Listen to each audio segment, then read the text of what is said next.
Bonjour, Jimmy Faro, je suis maire de la ville du Vauclin. Bonjour, je suis Sarah Jean-Baptiste Simone, chargée de mission mobilité durable et qualité de l'air à la ville du Vauclin. La ville du Vauclin a souhaité s'engager spécifiquement sur la qualité de l'air parce que depuis plusieurs années, nous constatons une dégradation de la qualité de l'air, due notamment à l'arrivée des sables du Sahara et qui viennent sous forme de brume, mais aussi avec ces émanations de gaz qu'il peut y avoir du point de vue de l'arrivée des algues sargasses. Nous avons bien vu que ça a un impact sur la santé des habitants, la qualité de l'environnement, la qualité de vie de nos citoyens est un engagement. Donc nous avons souhaité répondre à cet appel à projet et participer activement à trouver des solutions pour améliorer la qualité de l'air et donc la vie de nos concitoyens. Le Vauclin engagé pour une meilleure qualité de l'air, c'est plusieurs actions. Nous rencontrons la population dans le cadre de réunions publiques pour pouvoir prendre leur avis et leur présenter des solutions qui pourraient être mises en place.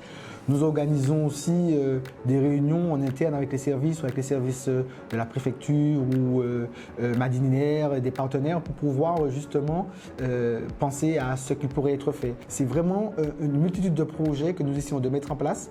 Nous mettons aussi une attention particulière sur la lutte contre les gaz émis par les sargasses. C'est une multitude de projets que nous mettons en parallèle afin d'aboutir à une meilleure qualité de l'air. Alors à ce jour, nous avons réalisé 3 causeries débats à destination de la population. Environ 120 personnes ont participé. Il y a eu différents intervenants tels que Madininaire, l'ARS, le GIP Sargasses ou encore des médecins. Nous avons aussi réalisé 4 fresques de la qualité de l'air pour à peu près 48 collaborateurs de la ville du Vauclin. Élus comme collaborateurs ont pu y participer.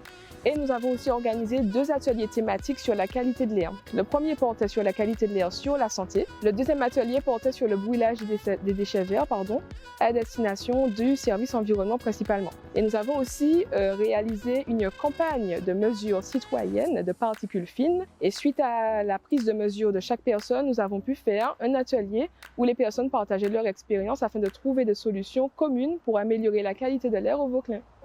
Pour mettre en place cette démarche, nous avons fait appel à l'ADEME qui nous a financé à hauteur de 70% dans le cadre de la feuille de route Air. Nous avons aussi comme partenaire majeur Madininaire qui nous accompagne justement dans le déploiement de toutes ces actions. Et enfin, le service communication de la ville qui nous permet de communiquer à différents niveaux pour tout type de population. Il y a d'autres démarches en parallèle qui contribuent à l'amélioration de la qualité de l'air. Je parlais de l'amélioration pour les piétons ou les cyclistes des voies qu'ils pourraient occuper exclusivement. Donc mettre en place des zones piétonnes, mettre en place des trottoirs, mettre en place des pistes cyclables, l'amélioration des ouettes pour permettre aux concitoyens de les traverser ou alors leur rendre la confiance, puisque parfois c'était un peu sombre, un peu sale, donc les embellir, en faire des endroits qui permettent de passer en toute quiétude. C'est aussi travailler avec les concitoyens sur des projets qui permettraient d'améliorer la circulation, d'améliorer la qualité de l'air.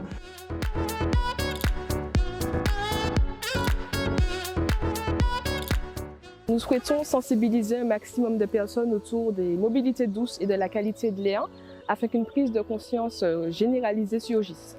Donc c'est pour cela que nous allons réitérer les campagnes de mesures de qualité de l'air et nous souhaitons aussi organiser des activités, des ateliers immersifs et ludiques à travers les WET afin qu'un maximum de personnes fédèrent sur ce projet-là. Donc il faut savoir qu'ensemble on peut agir pour améliorer la qualité de l'air car les actes de tout un chacun ont un impact. Ce que je pourrais dire aux autres élus ou aux autres collectivités qui souhaitent s'engager, c'est de foncer, de ne pas hésiter.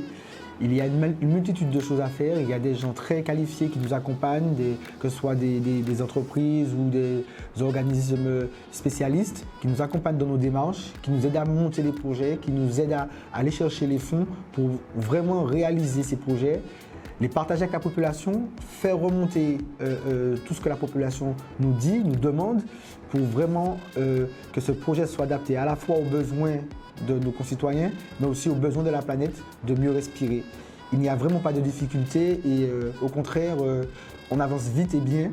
Et je pense que si chaque commune s'engage, Si la Martinique s'engage, on pourra aller demander aux voisins de s'engager et avec les voisins, on pourra demander aux grands pays de faire un effort car nous pâtissons de toutes ces dégradations de la qualité de l'air et de l'environnement en premier.